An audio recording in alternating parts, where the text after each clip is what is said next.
El inicio de la batalla más sangrienta de la Segunda Guerra Mundial. Stalin prefería ceder terreno a enfrentarse con los nazis en una batalla perdida de antemano. La progresión de los segundos avanzaba por el Cáucaso. No obstante, las largas distancias que dificultaban el abastecimiento de suministros y las montañas hicieron que nunca llegaran a alcanzar los pozos petrolíferos con los que pretendían hacerse.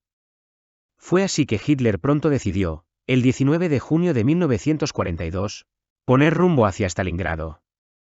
La batalla comenzó el 23 de agosto de 1942 y enfrentó al Ejército Rojo de la Unión Soviética y la Wehrmacht de la Alemania nazi y sus aliados del Eje por el control de la ciudad, la cual tenía una importante industria militar y se establecía como un importante nudo de comunicaciones ferroviarias.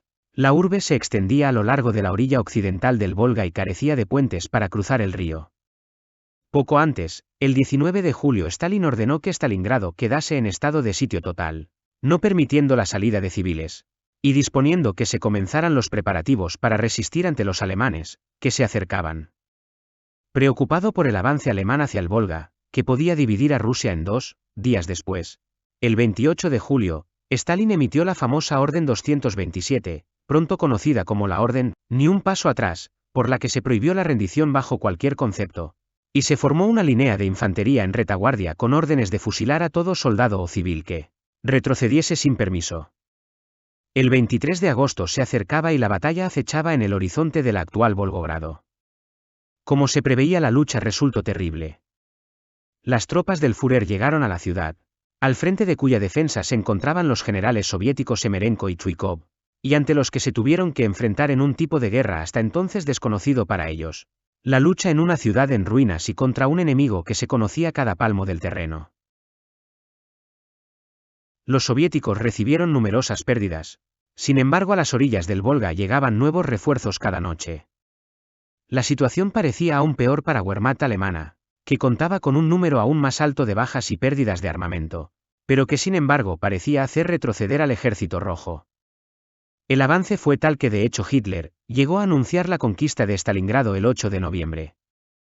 Pero las tornas cambiarían muy pronto.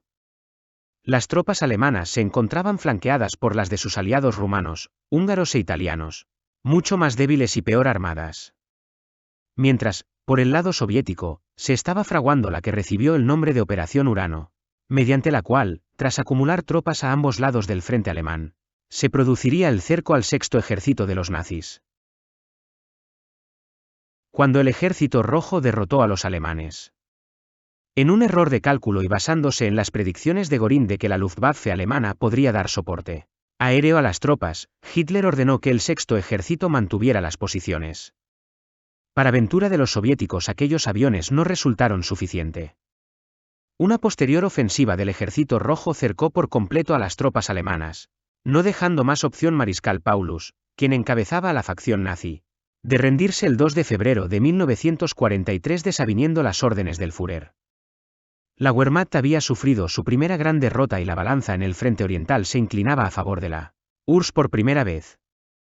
Fueron meses de sangre y pólvora que supusieron el gran punto de inflexión de la Segunda Guerra Mundial en Europa, y que dio lugar al contraataque soviético e inicio del repliegue alemán.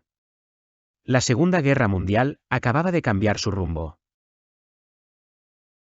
En su intento de sacar a las fuerzas rusas de la ciudad, los alemanes mantuvieron duros enfrentamientos callejeros en las que tanto la población como el Ejército Rojo mostraron enorme resistencia, convirtiéndose la batalla en un encarnizado y sangriento enfrentamiento entre ambos ejércitos, jugando un papel importante los francotiradores.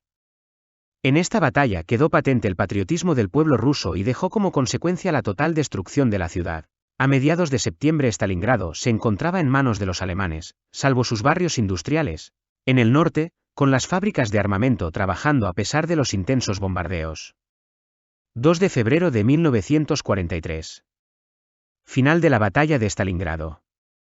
La batalla de Stalingrado, Volgogrado en la actualidad, fue un enfrentamiento bélico entre el Ejército Rojo, de la Unión Soviética, y la Wehrmacht, de la Alemania nazi y sus aliados del Eje, por el control de esa ciudad acontecido desde el 23 de agosto de 1942 hasta el 2 de febrero de 1943.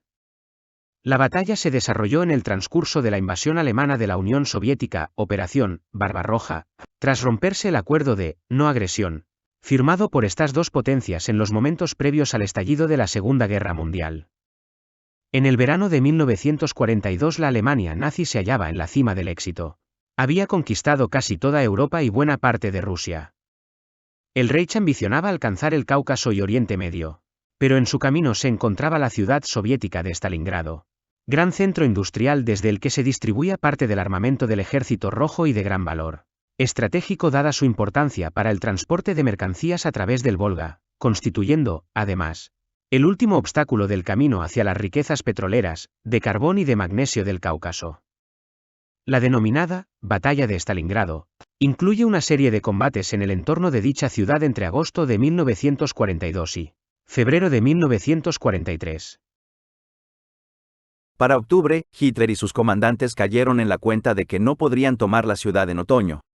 El invierno se aproximaba, por tanto se hicieron todos los arreglos para pasar allí el más crudo de los inviernos, en recuerdo del terrible invierno anterior. Para fines de octubre se dejaron sentir las enfermedades en el soldado alemán. Paratifoidea, tifus, disentería, empezaron a hacer estragos. A fines de octubre los alemanes se enteraron por medio de prisioneros de que los rusos preparaban una gigantesca contraofensiva. Ellos mismos habían notado los movimientos en sus flancos. Para protegerse, Paulus había levantado una barrera en su flanco izquierdo para prevenir los ataques procedentes por el norte, sirviéndose de las unidades rumanas. Llegó el invierno con sus nevadas y la ciudad quedó sumida en un manto blanco con temperaturas que rondaban los menos 18 grados C. Los combates callejeros cesaron casi por completo durante la noche. Los grupos enfrentados hacían señales de tregua temporales con banderas que asomaban en los orificios de las ruinas. Se permitía tácitamente retirar algunos caídos con vida en la tierra de nadie, y además se realizó un intercambio no oficial de abastos entre pequeños grupos de ambos bandos, muy a escondidas y en treguas concertadas espontáneamente. De ser sorprendidos por la oficialidad, la ejecución era inmediata por confraternizar con el enemigo. De día, la lucha se reanudaba sin cuartel. El 19 de noviembre de 1942, los 3.500 cañones rusos comenzaron a machacar despiadadamente las líneas enemigas más débiles entre Serafimovi y Klestkaya.